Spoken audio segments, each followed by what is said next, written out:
Or it's just one day in the month? I think it's one day. One day. I used to work with Bridget Otu here. She comes to work and the month of October is always exciting. She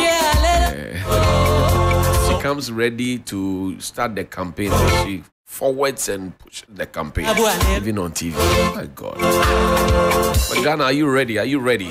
We're asking which region wins the bragging rights as the winner of Ghana's most beautiful 2023 pageant. Will it be Kwatima from the Bono region, Selom from the Volta region, Aduanege from the Upper East region, Nura from the Northern region, or Nayele from the Greater Accra region? Find out on Sunday, the 8th of October 2023, 8 p.m. live at the National Theatre. Tickets are selling hot and fast at only 50 Ghana cedis. There will be live performances from selected performing artists to spice up the evening. Grab your tickets at Gate 1 of TV3 at Desawi Kanda today. And don't miss that excitement. Ghana's Most Beautiful is proudly sponsored by Gino Tomato Mix, GTP Techno, Come On, 20 Series, AT, Pepsodent Charcoal and Lemon Infused Formula, and Pepsodent Natural Herbal Formula, Geisha Moringa and Geisha Black Soap, Deluxe Paint, Key Soap, Bell Pack Tissue, Sankofa Natural Spices, Nescofa Blood Tonic, Heaven Black Mosquito Spray and Coil, and Upper Food, Freedom Beer, Calipo Fruitelli, Duffy Health and Beauty, Charlatan, Alpha Industries, Dragnet, Top Choco, Global Wings Travel and Tour, Tara Cosmetics, Aliza Hotel, Empire Kitchen and Ice Herbal, Ghana's Most Beautiful, Ghana's Beauty, Africa's Pride. And we're going to be talking kitchen wars too, because the grand finale is upon us.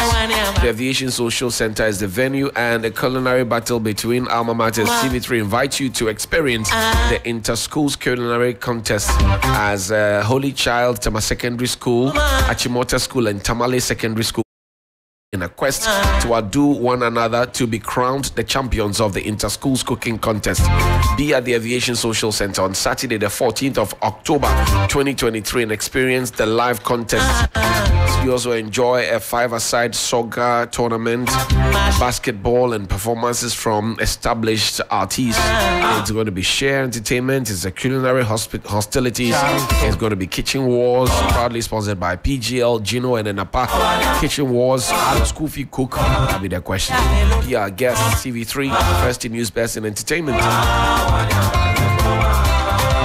Now let's talk about breast, shall we? Edwina Ayaba Ayabila is a resident clinical oncology NROMC Kolebu Teaching Hospital, Breast Society of Ghana. Madam, good morning. How are you? Good morning. I'm well. Great, great. Too? I'm fine. My breast is intact. That's an interesting answer. Yes, my breast is intact. I'm fine. So, Breast Cancer Month. Why should we be worried about it? Okay. So, breast cancer has become something like an epidemic lately. We are seeing a lot of cases at the center. So I'm with the National Radiation Oncology and Nuclear Medicine Center of Kolebu Teaching Hospital. And I'm also with the Breast Society of Ghana. And breast cancer has become something of a concern, a public health concern. That's why we need to create awareness. And the awareness needs not to be limited to the month of October. We need to go beyond the month of October. People should always be conscious about breast-related diseases and then report to the nearest facility as soon as possible. And then the other worrying factor with it is that we are seeing more of the breast cancer in younger age groups. Okay. Because of our general population. We tend to have a younger population group. So we are seeing more breast cancer in young people. They are coming with very advanced disease or metastatic disease, and usually the outcomes for those are not so good. So we want to create awareness where patients are presenting to us at an early stage, where the outcomes are much better, because then survival outcome is nearing close to 100%, and we want that for our patients. How do people get breast cancer?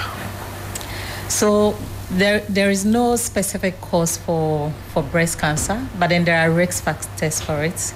And also, when you have a risk factor, it doesn't necessarily mean you are going to develop breast cancer. People don't have any of the risk factors, but then they develop it. So it just has something to do with an abnormality with regards to cell division that's taking place.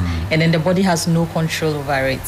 So we then come in with our treatment to try to halt that abnormal division and stop the abnormal growth and allow the human body to recover and then get back to functioning normally as much as possible. What are some of the symptoms that we should look out for? So the patients typically would say that I noticed a breast lump that wasn't painful. Okay. So a painless breast mass or lump is actually one of the first clinical signs patients will present with. When it becomes painful, it's a sign of it's advancing because it has invaded into structures. That's why it's causing you to have the pain. Right. Or they will come with complaints of they notice that one breast is bigger than the other. I mean, normally the two breasts are not the same. Okay. Like one looks a little bit bigger, but it's not so obvious. But then the patient will present with, I noticed that one breast is a bit bigger, or it doesn't look like the other one. Right. Or there are some nipple changes. The nipple has probably retracted in, it's flattened out. So if you get to know your breast, you notice some of these changes. Some will also present with a lump in the armpits, not in the breast. It's in the armpits or somewhere below the collar, or what we call the Rollins chain. Okay. Just below it or above it, they will notice a mass, and then maybe when we go and biopsy it, that's when we notice that it's probably a met to the breast or something. I have a quick question. So with the lumps, I thought that they could be anywhere on the breast, say close to the nipple or something like that. But you say it would be found more in the armpit side? I'm not saying more. Oh, okay. I'm saying that somebody could actually present with just a lump in the armpit. But it could be anywhere in the breast. Sure. And you say some come under your armpit. Wow. That's because we have what we call the lymph nodes. The lymph nodes are draining the fluids and then taking care of lymphatic drainage in the breast. And so when you have cancer cells, you have small of them actually moving into those lymph nodes, and those are the ones that will grow and become abnormal. Right. And that probably will be the only presentation your patients will come with. Can you get breast cancer because of what you choose to eat?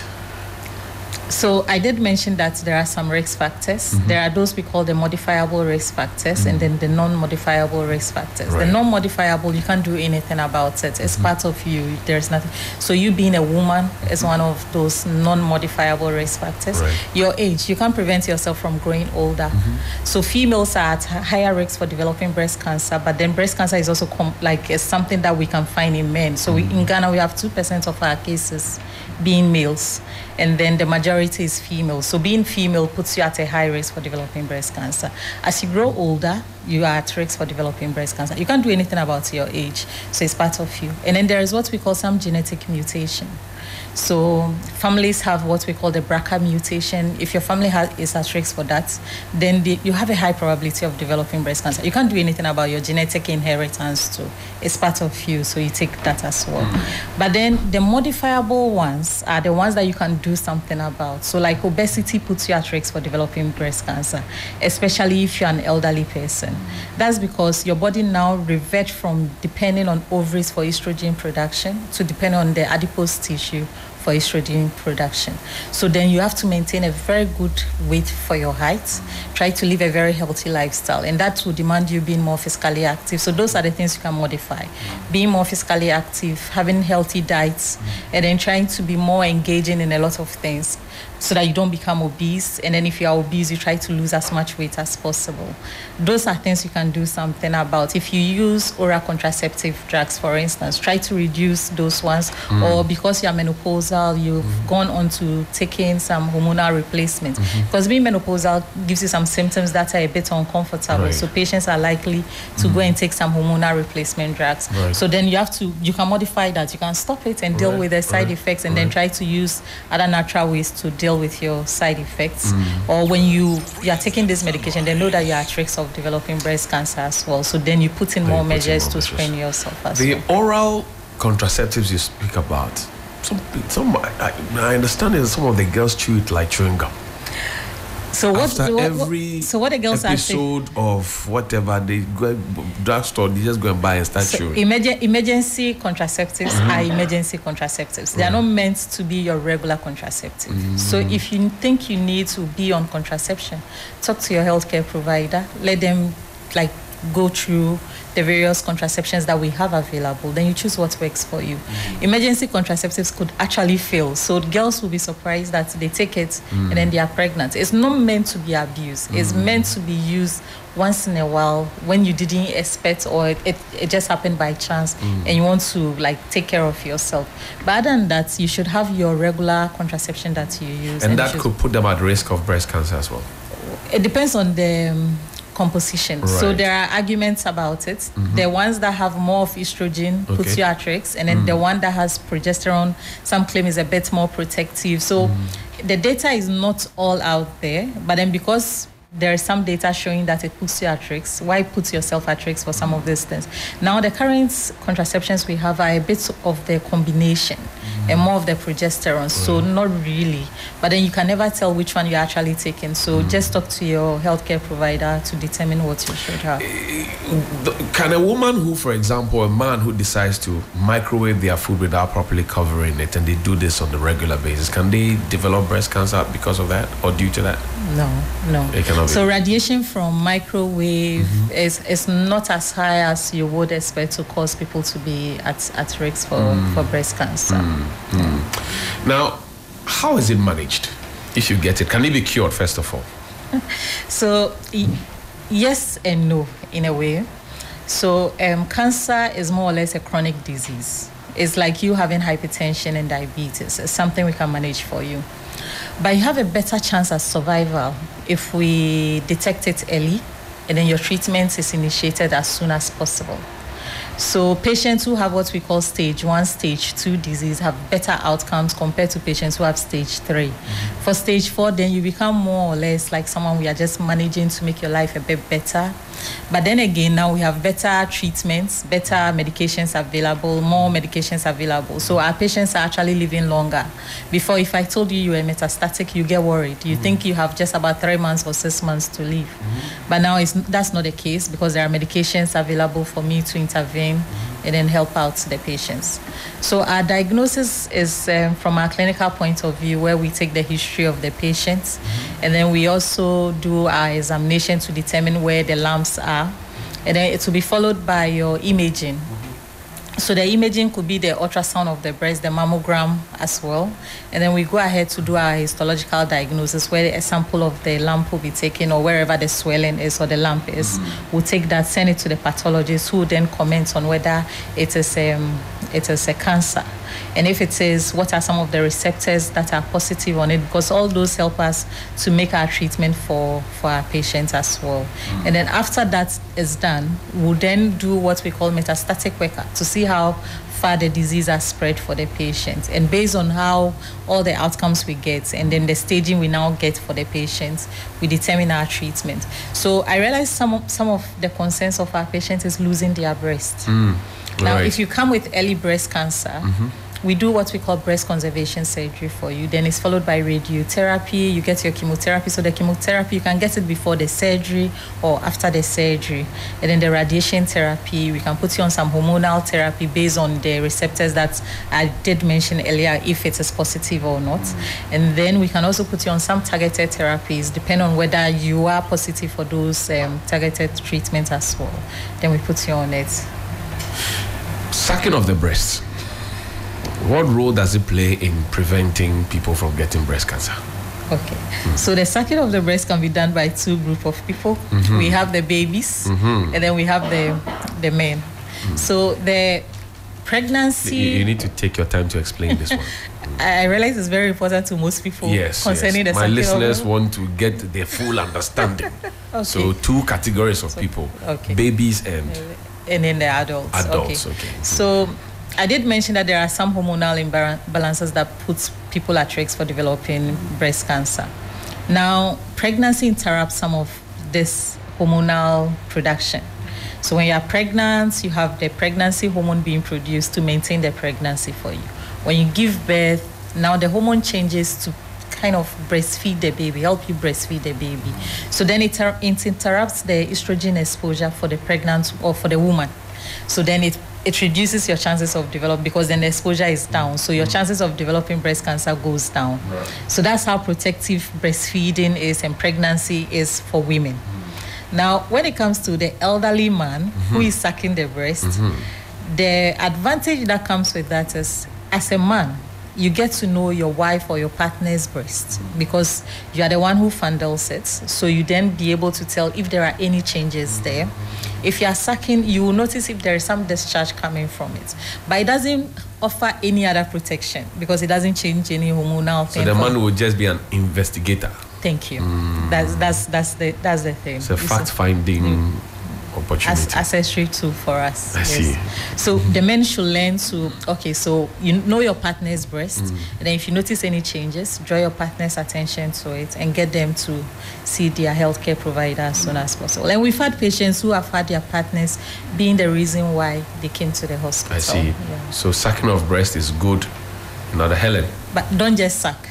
Okay, Get to know the breast. Okay, you identify the 6 tools. Don't just get to know it in full. Yeah, the way it is.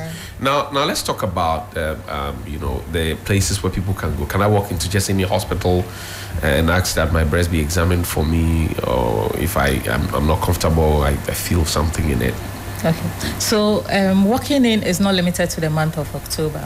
At the National Radiation Oncology and Nuclear Medicine Center, we do breast screening for our patients or walk-ins. So not necessarily for our cancer patients, for individuals who decide that I just need screening, so I'm coming in and then somebody will see to you, talk to you, and then do the screening for you. The breast unit of the surgical department of Kolebu Teaching Hospital also does screening, but then they're a bit overwhelmed. So we try to encourage people to go to other facilities as well. So we have Leicester, we have Accra Medical Center, we have Nyao.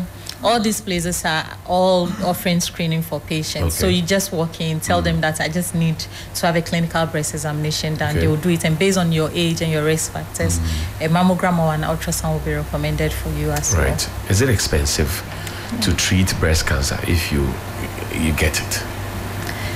Yes and no. Okay. So we have insurance covering some parts of your breast cancer treatments. So surgery is covered by insurance. Some of the chemotherapies are covered by insurance, but the patients will still need to pay up a bit. Is the targeted therapies too? We have one of them being covered by insurance, but majority of them are not covered. But in the early stages, when you come initial management, those treatments are mostly covered by insurance. Is the radiation treatment that is not really covered by insurance. Patients have to pay out of pockets, but it's manageable, and our patients are trying their best.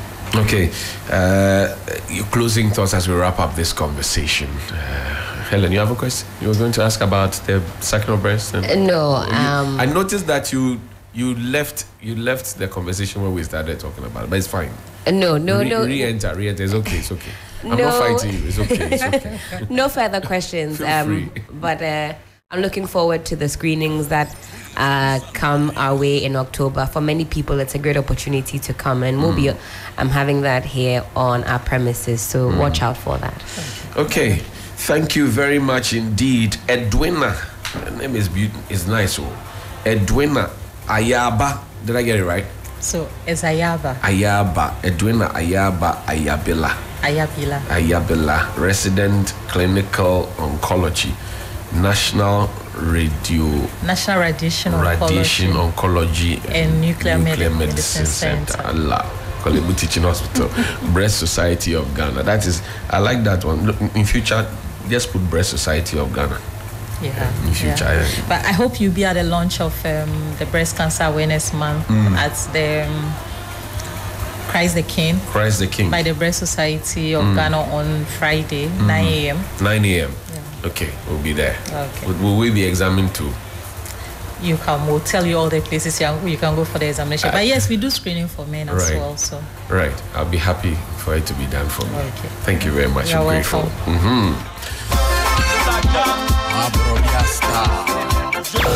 3FM Sunrise. And we invite you to join the 3FM Sunrise Morning Show team later tonight, 7 p.m. sharp, the second